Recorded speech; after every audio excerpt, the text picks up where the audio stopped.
everyone, this is Japnoor from grade 8th. Today I am participating in the TFW short filmmaking competition. I am going to talk about some emotions, but not the primary ones like joy, fear or sadness. Instead, I am going to talk about the emotions which people usually encounter but are unable to express.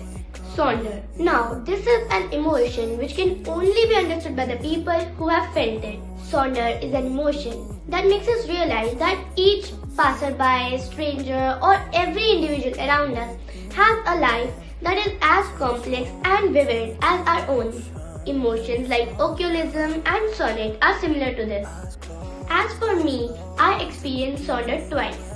For the first time, it was when I was stuck in a traffic jam. And that was the time when my mind diverted to thinking how each individual has their own life and how they had been living it. Velikor.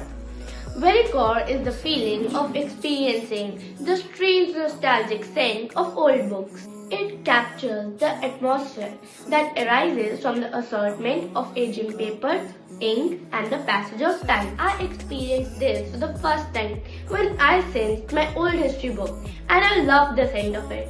I underwent this with other books also. Similar to Velikor, we also have Petrichor, which is the feeling of liking the pleasant earthy smell when rain falls on the soil. Jauska.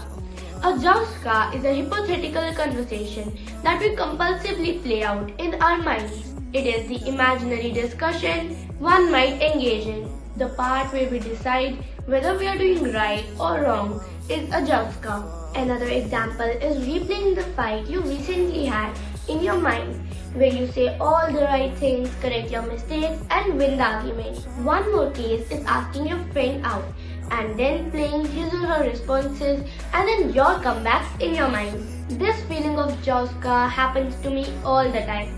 This is the most common emotion for me. The first that I remember is when I had to take something from my elder sister. So I was rehearsing in my mind about how I would ask her and how she would respond. Secondly, I am a person who sometimes fails to respond to one instantly. Once I had an argument with my sister and after some time the argument replayed in my mind and I thought of what all I could have said at that time. I love participating in this competition and I hope you must have enjoyed it too. I talked about these three emotions in particular because these are the emotions people often face but they are unable to identify them. Thank you.